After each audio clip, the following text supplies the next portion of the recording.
நல்லதே நடக்கும். ஓம் நம சிவாயும். எல்லாம் இல்ல ஸ்ரீ வாராகியம்மன் திருவடி சரணம். உலகத்தமிழ் நெஞ்சங்கள் அனைவருக்கும் உங்கள் சுஸ்ரீ ராஜ கணபதியின் அன்பான வணக்கங்கள்.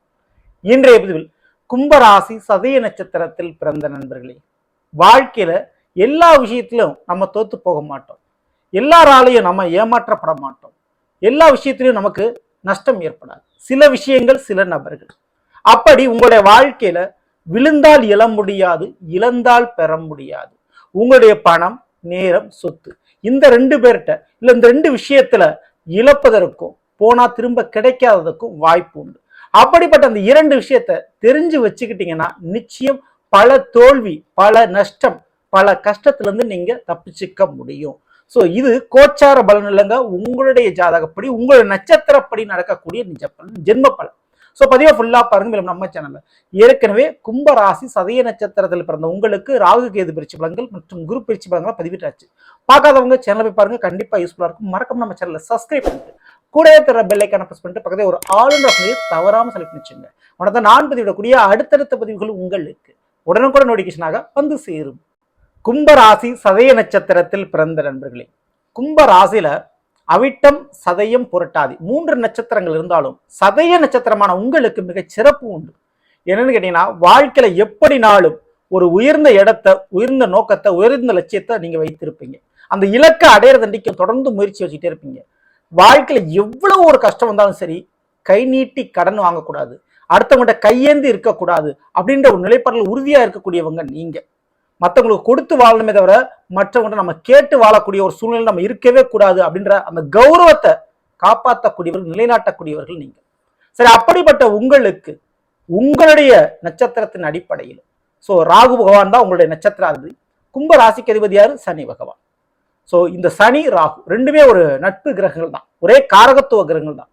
அதனால இந்த கும்பராசி சதய நட்சத்திரத்தில் பிறந்தவங்களுக்கு வாழ்க்கையில் கண்டிப்பா உங்களுடைய மதிக்கேற்ப விதியும் வழிவகுத்து கொடுக்கும். அதுல இருந்தோ மாற்று கருத்தங்க. உங்களுடைய பிளான், உங்களுடைய திட்டம் கரெக்டான முறையில் இருக்கும். ஆனா சில விஷயத்தில் முக்கியமா ஒரு 2 விஷயத்தில் 2 நபர்களிடம் உங்களுக்கு கஷ்ட நஷ்டம் அல்லது உங்களுடைய பணம், நேரம், சொத்து விரைமாவதற்கும் இழப்பதற்கும் வாய்ப்புகள் உண்டு. அது எது? முதல்ல உங்களுடைய நட்சத்திர ராகு பகவான். ராகு பகவானுக்கு சொந்த வீடு இல்லை. ஆனா சில ஜோதிட நூல்கள் விருச்சிக ராசியில் உச்சமடையுது, ரிஷப ராசியில் நீசமடையதாக சொல்றாங்க. ரிஷப ராசி அப்படின்றது உங்களுடைய கும்பத்திற்கு 4ஆம் வீடா வரக்கூடியது. 4ஆம் வீடு அப்படின்றது சொத்துக்களை குறிக்கும், சொந்த வீட்டை குறிக்கும். அப்போ சதய நட்சத்திரத்தை பிறந்த நீங்க ஒரு சொத்து வழக்கு, ஒரு வீட்டு பிரச்சனை, வீட்டு பஞ்சாயத்து இதுலெல்லாம் ஆரம்பிச்சீங்கன்னா அந்த பிரச்சனைகள் உங்களுக்கு மிக நீண்ட வருடமா இழுத்து கொண்டே போகும். அதனால உங்களுடைய நேரம், பணம் விரயமாகும். அப்போ ஒரு சொத்து வாங்கினாலும் சரி, வித்தாலும் சரி, அல்லது ஒரு வீடு கட்ட ஆரம்பிச்சாலும் சரி, 1க்கு 100 தடவை ஒரு லீகல் ஒப்பீனியன் கரெக்டா இருக்குதா, எல்லாமே சரியா இருக்குதா அப்படின்றத செக் பண்ணிட்டு பண்றது ரொம்ப ரொம்ப நல்லது. அல்லது சொத்து தகராறு ஏற்படுறதுக்கு வாய்ப்புகள் உண்டு. அதன் ரீதியாவே வாழ்க்கையில ரொம்ப போராட்டத்தையும் ஒரு நேர விரயத்தையும் தேவையில்லாத ஒரு கோர்ட்டு கேஸ் வழக்குகளையும் சந்திக்கக்கூடிய வாய்ப்பு உண்டு. 2வது படிப்பு சான்றிதழ், கல்வி சான்றிதழ். இன்னும் படிப்பு தடையா இருக்கும், படிப்பை கம்ப்ளீட் பண்ண முடியாது, அல்லது படித்த படிப்புக்கேற்ற ஒரு ஜாப் உங்களுக்கு கிடைக்காது. ரெண்டுமே வேற வேற ப்ரொஃபஷனலா மாறக்கூடிய வாய்ப்பு உண்டு. அல்லது படிக்கின்ற இடத்துல தேவையில்லாத தகராறு பிரச்சனைகள் ஏற்பட வாய்ப்பு உண்டு. அல்லது உங்களுடைய சர்டிபிகேட் டேமேஜ் ஆகிறதுக்கு, தொலைஞ்சு போறதுக்கு வாய்ப்பு உண்டு. முக்கியமா உங்களுடைய லைஃப்ல நீங்கள் விரும்புகின்ற முக்கியமான பொருட்கள், அதாவது படிப்பு சான்றிதழ் அல்லது 2 வீலர் கார், வண்டி வாகனங்கள் திருடு போறதுக்கும், தொலைந்து போறதுக்கும் அல்லது விபத்துகள் ஏற்படுறதுக்கும் வாய்ப்பு உண்டு. இதுல எல்லாமே நீங்க கொஞ்சம் கூடுதல் கவனத்தோட இருந்துக்கணும். மேலும் நீங்க ஒரு தொழில் பண்ணிக்கிட்டு இருக்கீங்கன்னா உங்ககிட்ட வேலை பார்க்கக்கூடியவர்கள் அவங்களோட கண்ணும் கருத்துமா இருந்துக்கிறது அவசியம், கட்டாயம் தேவை. கூட வேலை பார்க்கக்கூடிய மூலமா சில துரோகங்கள் உங்களுக்கு இழைக்கப்படலாம். இதுலயும் கவனத்தோட நீங்க இருந்துக்கணும். மேலும் தாய் வழி உறவுகள் மூலமாக தேவையில்லாத சுமைகள் உங்க தலைமையில சுமத்தப்படும். அதுக்கு வாய்ப்பு உண்டு. அவங்க நல்லவங்களாவே இருந்தாலும் அவங்களுடைய வாழ்க்கைக்கு உதவி செய்யறதே உங்களுக்கு நேரத்தை விரயம் பண்ணக்கூடியதாக இருக்கும். உங்க வாழ்க்கையை உங்களால் வாழ முடியாது. மேலும் இந்த ரிஷப ராசி அல்லது ரிஷப லக்னத்துல பிறந்தவங்க உங்களுடைய வாழ்க்கையில் ஏதாவது ஒரு உறவாக ஏற்பட்டு விட்டால் அவர்கள் மூலமாக உங்களுடைய பணம், நேரம், சொத்து விரயமாக இருக்கும். அந்த அவங்களுடைய பிரச்சனை தலையிட்டீங்கன்னா அந்த பிரச்சனை உங்களுக்கு எளிதில் முடியாம போறதுக்கும் வாய்ப்பு உண்டு. இவங்க கிட்ட, அதாவது ரிஷபராசி ரிஷபலக்னம் நல்லவர்களாவே இருந்தாலும் உங்ககிட்ட வரும்போது உங்களுக்கு அவர்கள் மூலமாக நேரடியாக அல்லது மறைமுகமாக சில பாதகங்கள் இழைக்கப்படும்.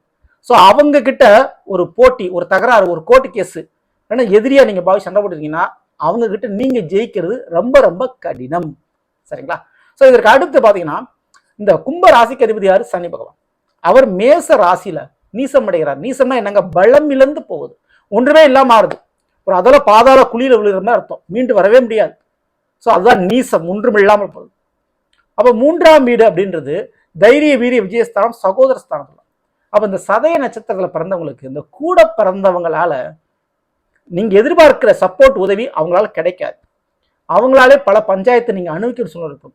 அவங்க குடும்ப பாரத்தை நீங்க தூக்கி சுமக்க வேண்டிய சூழ்நிலை உருவாகும். அல்லது அவங்களே பல நேரத்துல உங்களை காலவாரி விடுவாங்க. ஸோ இதற்கு வாய்ப்புகள் இங்கே உண்டு. சரிங்களா? அல்லது அவங்க நல்லவங்களா இருந்தாலும் அவங்களுடைய தோல்வி கஷ்ட நஷ்டத்துல நீங்க தலையிட்டு உதவி செஞ்சு அவங்களோட குடும்ப லைஃப் நீங்க பார்த்துக்கிட்டு இருக்கிறதே உங்களுக்கு வேலையாக அமைஞ்சிடும். சரிங்களா?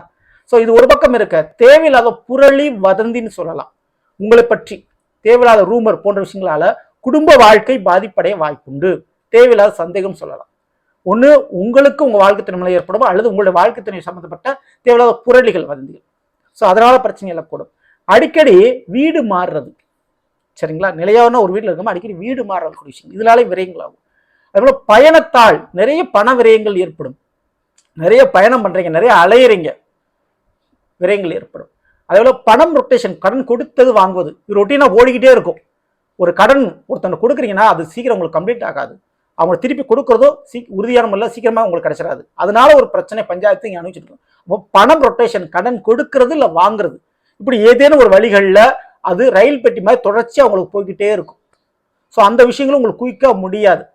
அப்போ பணம் கொடுக்கல் வாங்கல விஷயத்தில் எப்பவுமே குயிக்காக முடிச்சுக்கிற அளவுக்கு ஒரு பிளான் போட்டு வச்சுக்கிறது உங்களுக்கு நல்லது. அதே போல உடல் உறுப்புகளில் காது, மூக்கு, வாய், தொண்டை போன்ற உறுப்புகளையும் மற்றும் வயிறு சம்பந்தமான பிரச்சனைகளும் ஏற்பட வாய்ப்புண்டு. குடல் இறக்கம், குடல் வாழ் சம்பந்தமான பிரச்சனைகள் ஏற்பட வாய்ப்புண்டு. ஸோ இதுலெல்லாம் கவனத்தோட கூடும். இதுல பிரச்சனை வந்தால் சீக்கிரம் உங்களுக்கு தீராது.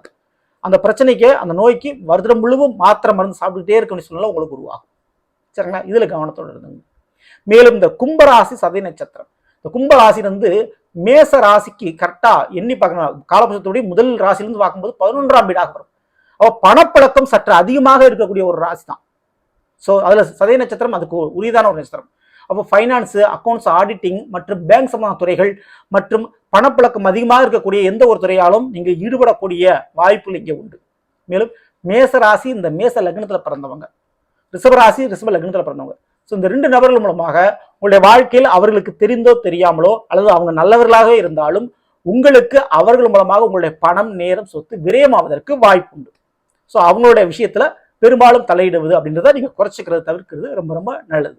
ஸோ இது போக இந்த சதய நட்சத்திரக்காரர்கள் கண்டிப்பா திருநாகேஸ்வரம், திருப்பாம்பரம், திருக்காளகஸ்தி போன்ற திருத்தலங்கள் சென்று ராகு பகவானுடைய வழிபாடுகளை எவ்வப்போதும் மன்னிக்கிறது ரொம்ப ரொம்ப நல்லது. ஏன்னா அந்த குடும்ப வாழ்க்கையில் உறவுகளோடு ஏற்படக்கூடிய விரிசல்கள் அது சரியாகும்.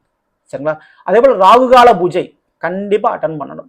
ஸோ ராகுகால நேரத்தில் துர்க்கை அம்மனுக்கு மஞ்சள் அபிஷேகம் செய்யறது, பால் அபிஷேகம் செய்யறது போன்ற வழிபாடுகள் செய்யறதும், எலும்பிச்சம்பழத்தால் தீபம் ஏற்றி வணங்குவதும் ரொம்ப ரொம்ப உகந்தது, நல்லது. அதுவும் வெள்ளிக்கிழமை அன்று காலை வரக்கூடிய 10 to 12 ராகுகால நேரத்தில் எலுமிச்சம்பழ தீபம் ஏற்றி துர்க்கை அம்மனை வழிபாடு செய்கின்ற பொழுது உங்களுடைய காரிய தடைகள் அனைத்தும் நீங்க காரியம் சித்தியடையும். அதே போல ஞாயிற்றுக்கிழமை அன்னைக்கு சாயந்தர நேரத்தில் வரக்கூடிய 4 to 6 இந்த ராகு காலத்துல துர்க்கை அம்மனை வழிபாடு செய்கின்ற பொழுது வேலைக்கும் தொழிலுக்கும் உண்டான லாபகரமான விஷயங்கள் நடக்கும். அதுல எடுக்கிற முயற்சி வெற்றி அடையும். சரிங்களா? இதை தவறாம நீங்க பண்ணிக்கோங்க. ஸோ நல்லது, நம்ம இன்றைய கும்பராசி சதய நட்சத்திரத்தில் பிறந்தவர்களுக்குரிய பலனை பற்றி பார்த்தா நிச்சயமா உங்களுக்கு பயனுள்ள பிடிச்சிருந்த லைக் நண்பர்களுக்கும் உறவினர்களுக்கும் மறக்காமல் சேர்ச்சிங்கள். இதுவரை நம்முடைய சேனல் சப்ஸ்கிரைப் பண்ணாமல் சப்ஸ்கிரைப் பண்ணீங்க, கூட தர பெல்லைக்கான பிரஸ் பண்ணி பக்கத்தில் ஒரு ஆல் ஆப்ஷன் தவறாமல் செலக்ட் பண்ணிச்சுக்கோங்க. மேலும் அடுத்த சந்திப்போம். நன்றி, வணக்கம். நல்லதே நடக்கும். நம சிவாயம். எல்லாம் வல்ல ஸ்ரீ பாரகியம்மன் திருவடி சரணம்.